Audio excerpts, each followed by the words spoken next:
third topic of hydrocarbon, which is alkynes. Alkynes unsaturated hydrocarbon के एक type है और जिसमें आता है ट्रिपल बॉन्ड, और ट्रिपल बॉन्ड के साथ साथ इनकी जनरल फार्मूला है CmH2n-2।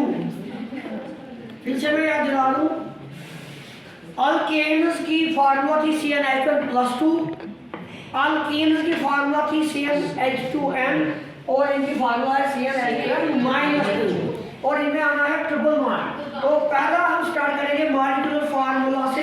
तो हमारे पास होगा ईथाइन और इनके पीछे देखेंगे आप YNE है इनका टर्मिनेटिंग एंड। तो एंड देखिए आप पता कर सकते हैं कि ये अल्केन है, अल्कीन है, अल्काइन है और इसका एंड YNE है तो ये अल्काइन है। और अगर ये अल्काइन है तो अनसैचुरेटेड हाइड्रोकार्बन है और अनसैचुरेटेड हाइड्रोकार्बन में ट्रिपल बॉन्ड आता है। Very nice. इथ का मतलब होता है दो कार्बन, 2। तो इसके हिसाब से लिखो CN के बदले 2, H2 N के बदले 2 फिर -2 तो बनेगा C2 2 4 -2 इज। तो ये बन गई हमारी मॉलिक्यूलर फार्मूला। अब हमें चाहिए इलेक्ट्रॉनिक फार्मूला और electron dot structure, electron dot structure. तो उसके लिए हम क्या करेंगे, मॉलिक्यूलर फार्मूला को लेंगे इनके अकाउंट। हमारे पास कार्बन 2 है तो हम सीधे लिखेंगे कार्बन 2 इस तरह। एक कार्बन की वैलेंसी क्या होती है 4। Very nice. इस कार्बन की अपनी 4 वैलेंसी है, लेकिन सर हमारे पास हाइड्रोजन खाली 2 है। तो 2 हाइड्रोजन होने के साथ नाते हमने एक कार्बन को एक हाइड्रोजन देना है और इस कार्बन को एक हाइड्रोजन देना है।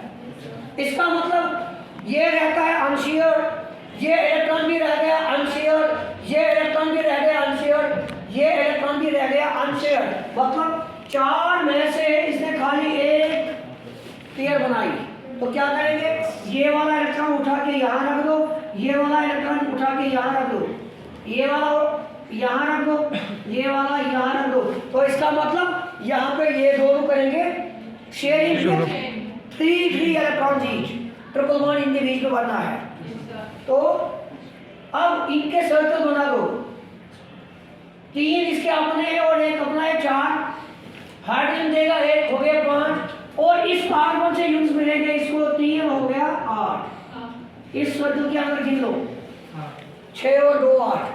अब इसको ले लो भाई, अपने 4 वापस दे दो 5 6 7 8, इस कार्बन के 3 लेगा।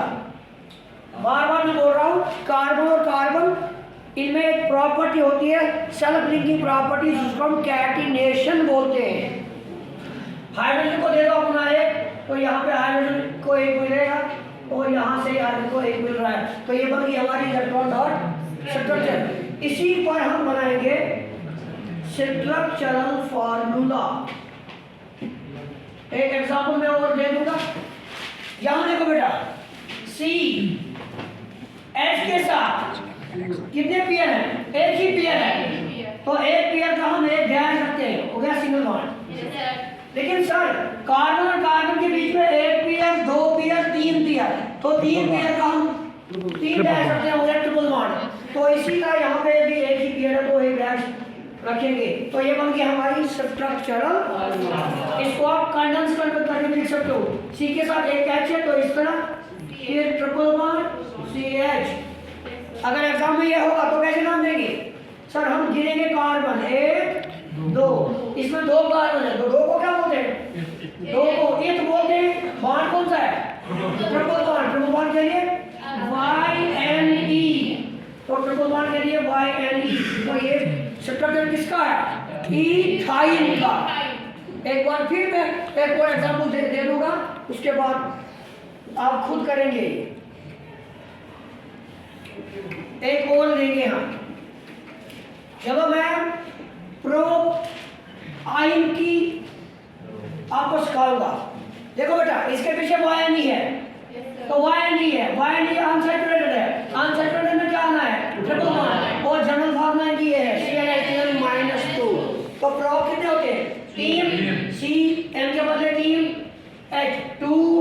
इंटू n के बाद देखिए फिर -2, तो बेटा बन गया C3H, 2 3 6, 6 -2 is 4। ये बन गई हमारी मॉलिक्यूलर फार्मूला। अब इलेक्ट्रॉन डॉट स्ट्रक्चर बनाओ, कैसे बनेगा? कोशिश करनी है हमें किसी भी जगह ट्रिपल बॉन्ड को रख दो, किसी भी जगह ट्रिपल बॉन्ड को रख दो। तो सी कितने हैं? 3 है, तो 1 2 3, किसी भी जगह 3 3 रख लो। चलो यहाँ पे रखते हैं 1 2 3, इसके 1 2 3, 4 में से मैडम इसने कितने खर्च किए? 3, 1 रहेगा यहाँ पे। इसने कितने खर्च किए? 3, 1 रहेगा यहाँ पे। इसके भी 4 आ गए, इससे भी 4 आ गए। अब इसने कोई खर्च नहीं किया, लेकिन यहाँ पे यहाँ से 1 आ रहा है, तो ये भी यहाँ से 1 देगा, तो 3 रहते हैं, वो तीनों इसके पास रहेंगे। तो H कितने हमारे पास? 4 H है। यहाँ लोन पेयर है, इसको H ले लो। यहाँ लोन पेयर है, इसको H ले लो। लोन पेयर H ले लो, लोन पेयर H ले लो। 1 2 3 4, चारों बन गए, 4 H आ गए, 4 H आ गए। तो यहाँ क्या करेंगे आप? 3 4 5 6 7 8, इस तरह आप सर्कल बनाएंगे। आगे कार्बन टेबल। अब इसको 3 4 5 6 7 और इसका 1 आ गया 8, इस तरह। तो यहाँ पे 4 5 6 7 H के, इसका 1 आ गए, इसके 8। तो H का तो पता ही आपको, H की वैलेंसी 1 ही होती है, तो ये हमेशा 1 ही लेगा। तो यहाँ पे इस तरह होगा। तो ये बन गई हमारी इलेक्ट्रॉन डॉट स्ट्रक्चर। इसी पे हम बनाएंगे स्ट्रक्चरल। तो यहाँ पे बेटा देखो, एक कार्बन और यहाँ पे एक ही पेयर है, तो एक पेयर का 1 डैश, फिर 3 पेयर है 3 डैश, फिर एक ही पेयर है 1 डैश, फिर यहाँ पे यहाँ पे यहाँ पे, इस तरह हमारे पास ये बनेगी इसकी स्ट्रक्चरल फार्मूला। इसको कंडक्ट कर दो भाई, CH triple bond C single bond CH3। तो इस तरह ये फार्मूला आपके पास बन गई। Thank you.